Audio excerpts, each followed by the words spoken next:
Vern was the manager.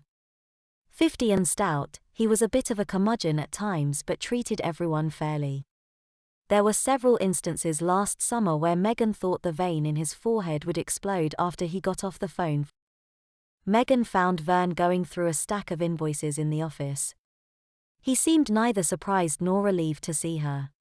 "Back again, YA?" he asked with a half-grunt. "Well, good. We need someone who knows what they're doing around here." "I can work tonight if you need me," she volunteered. It was best to get on Vern's good side quickly and stay there. He shook his head. "Might as well start tomorrow."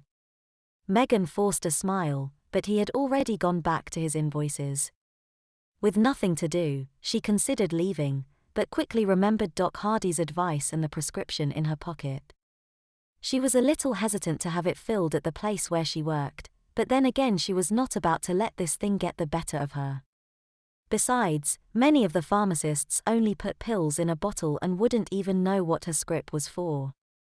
"Hey Raoul," she greeted the pharmacist on duty as she approached the counter. "I thought you left," he replied, searching fastidiously for a misplaced envelope. "Well, I'm back. And I need this filled." "Sure. Just a second." He continued his rummaging and eventually found what he was looking for. "There. Now Mr. Walter's heart won't stop and Vern can't fire me like he's been threatening." "Ha." Megan smirked. "So what you need?" She carefully handed the prescription. "You look fine to me," he remarked. "Allergies," she lied. "They come and go." He nodded and took the prescription to the back to be filled. Meanwhile, as discreetly as possible, Megan began searching the incontinence products. She was looking for a mattress pad, but so far all she found were assorted varieties of adult diapers. "What you looking for?" Josh asked. She didn't hear him approach and his sudden presence nearly scared her into wetting herself once more. She mumbled. "Isn't this where cosmetics used to be?" "One aisle over," he directed. "Silly me. You must have moved it while I was gone." "Actually, no." "Well then I guess I've just been away too long." Megan marched up to the pharmacy counter and fetched her medicine.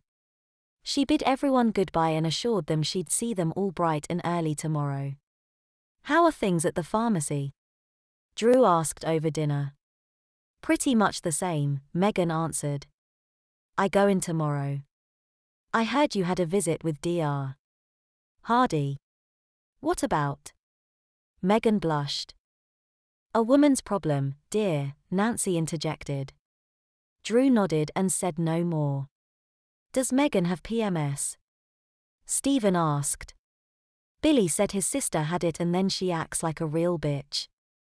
"Stephen," Nancy scolded. Both Megan and Carrie chuckled. That night, shortly before hitting the sack, Megan was sure to take her medication. She ingested the pills as directed and prayed her bed would be dry by morning. Megan did in fact awake in a dry bed, but it was not without its price. The medication kept her up and running to the bathroom practically all night. She always felt like she had to pee, even when all she could produce was 2 drops. It was horrible and she was exhausted. "Is what we talked about any different?" Nancy asked as Megan shuffled into the kitchen. She needed coffee and fast. "I didn't wet again, if that's what you mean." "Then why the down face?" "The medication kept me up all night. I feel bad, okay." "Are you sure you are going to be able to work?" She let a loud yawn escape her. "I'll be fine, Mom."